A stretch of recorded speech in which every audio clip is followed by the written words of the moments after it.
Richard Helms 1966-1973-cü illərdə Amerika Birləşmiş Ştatları Mərkəzi Kəşfiyyat İdarəsinə rəhbərlik edib. O, kəşfiyyatçı kimi Amerika tarixinə olduqca populyar və maraqlı bir şəxs kimi düşüb. Hətta ölümündən sonra da Richard Helms Amerikalıları təəccübləndirməyi bacarıb. Belə ki, 2023-cü ildə Kəşfiyyat İdarəsinin sabiq rəhbərinin qələmə aldığı xatirələrinin birinci cildinin ABŞ Konqresində təqdimatı keçiriləndə, Helmsin həmin kitabdakı açıqlamaları tədbir iştirakçıları təəccübünə səbəb olub. Maraqlıdır, söhbət hansı açıqlamalardan, təəccübə səbəb olan hansı faktlardan gedir?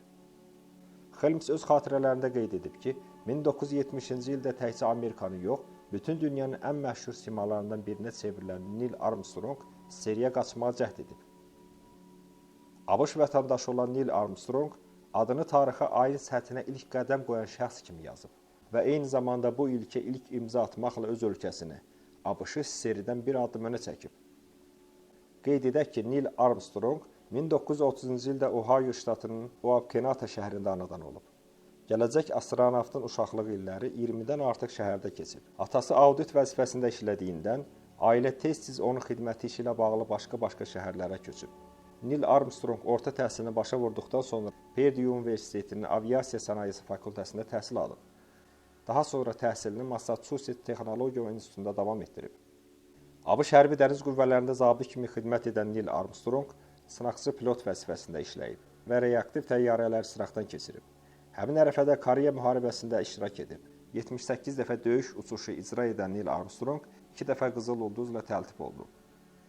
Neil Armstrong 1962-ci ildə ABŞ Aeronavtika və Kosmik Fəzanın Tədqiqi üzrə Milli İdarəsində, yəni NASA-da astronavtlar qrupuna qəbul edilib. 1966-cı ilin 16 martında Gemini 8 kosmik gəmisinin komandiri kimi Scottla birlikdə kosmosa uçub. Uçuş 10 saat 40 dəqiqə davam edib. 1969-cu ilin 16-24 iyul tarixində isə onun orbitə ikinci uçuşu planlaşdırılıb. Orbitdə olduğu vaxtda 21 saat 36 dəqiqə ay səthinin üzərində uçuş edən astronavt iyulun 21-də ayın üzərinə inib. O, uçuş müddətinin 2 saat 31 dəqiqə 40 saniyəsini ayın üzərində keçirib. İlk dəfə ay səthinə insanın qədəm qoyması hadisəsi dünya mətbuatına möcüzə hadisəsi kimi işıqlandırılıb.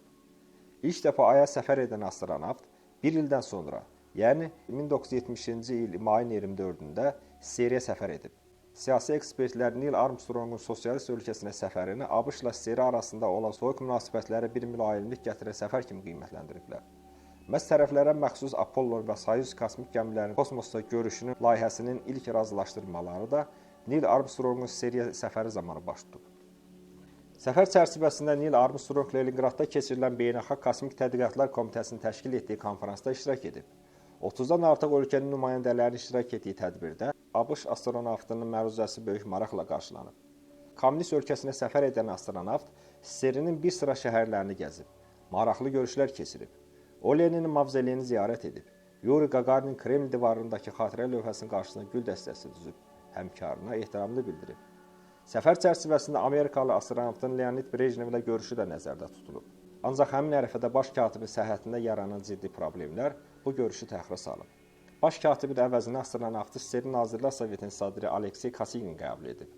Səmimi keçən görüşdə onların arasında maraqlı dialoq yaranıb. Kosygin zarafatyanə Armstrongdan soruşub: "Siz ilk şəxssiniz ki, aya düşmüsünüz. Necə düşünürsünüz? Biz ayda sosialist cəmiyyəti yarada bilərikmi?" Armstrong baş nazirin sualını cavabsız qoymayıb. "Sizin yerdəki qurduğunuz sosialist cəmiyyəti bütün qalaktika üçün yetərlidir ki, tərəqqiyə doğru irəliləyək." Armstrong seri səfərindən Amerikaya xoş təəssüratlarla qayıdıb. Məhz elə bu səfərdən sonra o seriyə qaçmaq haqqında düşünüb. Astronavt ən çox etibar etdiyi həmkarlarından birinə gələcək planlar haqqında danışıb. Həmkar isə Mərkəzi Kəşfiyyat İdarəsinin gizli agentlərdən biri olub. O, Armstrongun planlarını dərhal idarəyə çatdırıb.